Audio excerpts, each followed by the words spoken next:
Hi అండి. అందరికీ ముందుగా తొలి ఏకాదశి శుభాకాంక్షలండి. మీలో ఎంతమంది తొలి ఏకాదశిని పండగలా సెలబ్రేట్ చేసుకుంటారండి? మనకి హిందువులకి ఫస్ట్ పండగ తొలి ఏకాదశే కదండీ! అందువల్ల ఈరోజు చాలా మంచి రోజు కాబట్టి నేనైతే పాలు తీయడం నేర్చుకున్నాను.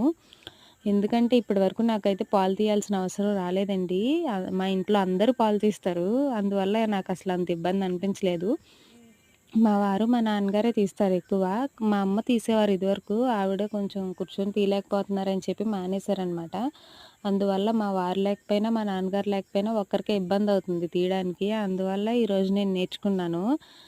నేననుకున్నంత కష్టంగా ఏం లేదండి. రోజు మేము చేసే పనితో పోలిస్తే చాలా ఈజీగా అనిపించింది. బానే తీశాను. నా వీడియో నచ్చితే లైక్ చేయండి, షేర్ చేయండి, సబ్స్క్రైబ్ చేసుకోండి. ప్లీజ్ కొంచెం సపోర్ట్ చేయండి.